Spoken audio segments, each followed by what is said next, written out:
तरीके से जनता के हितों के प्रति गंभीर है। हम चाहते हैं कि पक्ष विपक्ष मिलकर जनता के हितों की रक्षा के लिए मजबूती से काम करें और हमारी सरकार जनता के लिए जनता के द्वारा शासित सरकार है और हम चाहते हैं कि इस सदन का उपयोग भरपूर मात्रा में जनहित के लिए हो। लेकिन चूंकि विपक्ष हताश और निराश है और विपक्ष के पास मुद्दों का अभाव है और विपक्ष अब इस तरह की भूमिका सदन में पेश कर रहा है कि सदन की गरिमा को तार तार करने का काम कर रहा है और नाटक नौटंकी का अखाड़ा बनाने का एक सोची समझी साजिश कर रहा है। हम इस लोकतंत्र के मंदिर को कलंकित नहीं होने देंगे और हमने बार बार प्रयास किया है। माननीय अध्यक्ष महोदय ने बार बार निवेदन किया, लेकिन जो आचरण विपक्ष के द्वारा प्रस्तुत किया जा रहा है वो आचरण कहीं से भी जो है न तो संसदीय है और ना लोकतंत्र के अनुकूल है। मैं आपके माध्यम से भी ज़रूर ये प्रार्थना करूँगा कि जनता के इस मंदिर में जनता ने उनको अपने प्रतिनिधि के रूप में अपनी जन भावनाओं को, जन समस्याओं के सरोकार के लिए इस मंदिर में भेजा है और वो अपने कीमती जो समय है, सदन का कीमती समय, उसका सदुपयोग करें और जनहित के मुद्दे को उठाएं। और कोई भी बात यदि सरकार के विरुद्ध भी करनी है तो ये लोकतंत्र है और लोकतंत्र में वैचारिक मतांतर होना मेरी बात सुनिए, लोकतंत्र में वैचारिक मतांतर होना स्वस्थ लोकतंत्र की पहचान है। लेकिन यदि वैचारिक मतांतर जो है वो व्यक्तिगत रोष और ईर्ष्या का विषय बन जाए, असंसदीय हो जाए और परंपराओं के विरुद्ध हो जाए तो निश्चित तौर पर ये लोकतंत्र के लिए उचित नहीं है। लेकिन वो आरोप लगा रहे हैं कि जो विपक्ष मुद्दा लेके आ रहा है उस पर सरकार बहस नहीं करना चाहती है। कई ऐसे आरोप लगाए, पत्थर उत्खनन का मामला जिसमें डीसी का अरे मुद्दा, लोकसभा चलती है, विधानसभा चलती है, नियमन से चलती है ना, नियमों से चलती है, नियमन से चलती है, धाराओं से चलती है।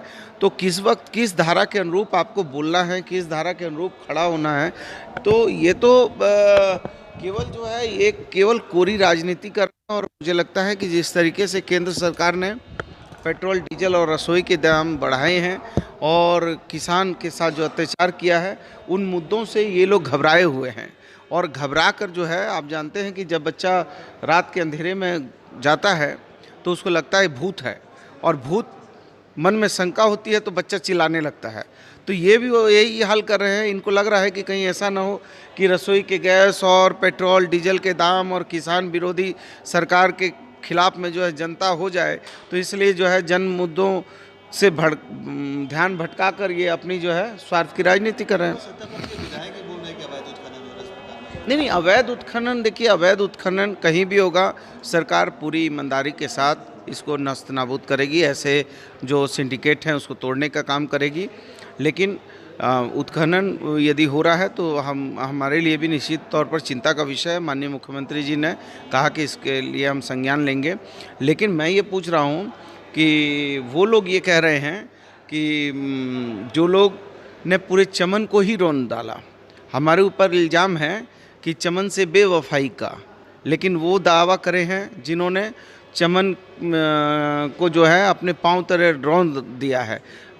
ये जो भूमि अधिग्रहण बिल आया है, जो झारखंड को पूंजीपति मित्रों के हवाले कर दिया है, अडानी अंबानी को खुला छूट दे दिया है, तो वो लोग आज दावा कर रहे हैं, जबकि हम लोग कहीं भी यदि उत्खनन होगा तो उस पर कड़ी कार्रवाई होगी। की बैठक स्पीकर ने बुलाई, क्या उम्मीद करें कि अब जो सदन चलेगा? नहीं, मैं तो आशावादी हूँ और मैं तो अभी भी माननीय विपक्ष के विधायकों से प्रार्थना करता हूँ, निवेदन करता हूँ कि वो सदन को चलने दें, सदन में सहयोग करें और हम मिलजुल कर इस राज्य की समृद्धि, उन्नति और स्वास्थ्य समृद्ध राज्य बनाने की जो परिकल्पना है उस पर साकार हों।